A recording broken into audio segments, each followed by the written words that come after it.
Have you ever felt like your parents were just a little too overprotective? Well, let me tell you a story about a father who took that to a whole new level, all for the love of his son.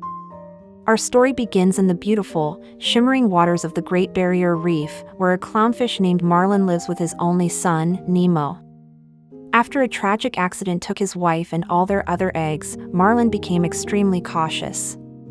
He promised he would never let anything happen to Nemo, which meant Nemo lived a very sheltered life. But Nemo, like any kid, was curious and longed for adventure. On his first day of school, he decides to prove his bravery to his new friends. He swims out into the open ocean to touch a boat, something his dad had forbidden. In a heart-stopping moment, a scuba diver appears and scoops Nemo up into a bag. Marlin watches in horror as the boat speeds away, his worst nightmare coming true. Desperate and terrified, Marlin races after the boat, but it's too fast. Just when all hope seems lost, he literally bumps into a friendly but incredibly forgetful fish, a blue tang named Dory. Dory offers to help, and despite her short-term memory loss, her optimism is exactly what Marlin needs. Their first clue is a diver's mask that fell off the boat. It has an address written on it: P. Sherman, 42 Wallaby Way, Sydney. Sydney!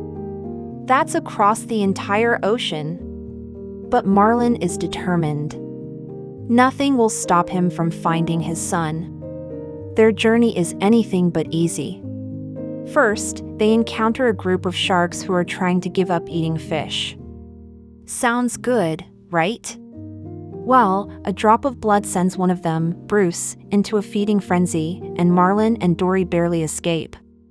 Meanwhile, Nemo finds himself in a new, strange home, a fish tank in a dentist's office in Sydney. He's not alone, though. He meets a group of other captured fish, the Tank Gang, led by a tough Moorish idol named Gil. Gil is a dreamer who has tried to escape countless times. He sees the same spark of determination in Nemo. Back in the ocean, Marlin and Dory's adventure continues. They swim through a dark, spooky trench filled with glowing, terrifying anglerfish. Then, they get lost in a massive, beautiful, but dangerous forest of jellyfish. Dory gets stung badly, but Marlin risks his own life to save her, proving he's braver than he ever thought. Their courage catches the attention of a group of sea turtles, including the super chill Crush and his son, Squirt.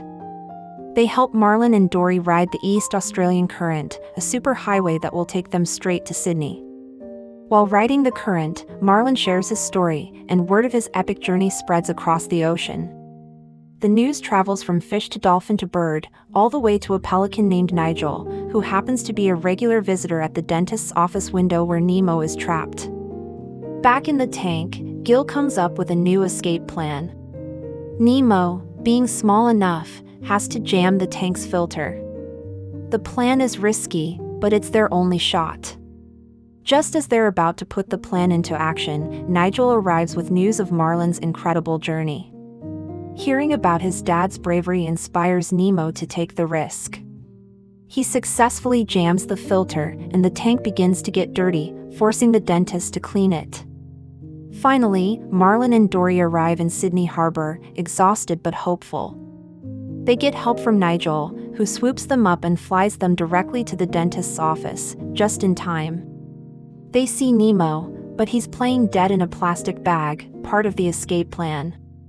Marlin, not knowing this, thinks he's too late. Heartbroken, he leaves Dory and starts to swim back home, defeated. Nemo's plan works, and he's flushed down the drain, which leads back to the ocean. He starts searching for his dad. Dory, confused and alone, bumps into Nemo but doesn't recognize him. But when she sees the word Sydney on a pipe, her memory clicks. She remembers everything and leads Nemo right to Marlin. The reunion is joyous but short-lived. A fishing net scoops up Dory and a school of other fish. Nemo, remembering what Gil taught him, tells all the fish to swim down together. Their combined strength breaks the net, and everyone is free.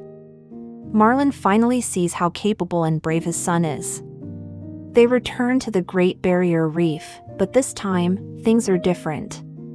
Marlin is no longer overprotective. He's learned to trust Nemo and to embrace the adventures of life. And so, father and son, their bond stronger than ever, are ready to face whatever the big, beautiful ocean has in store for them. Thanks for watching, and don't forget to follow for more stories.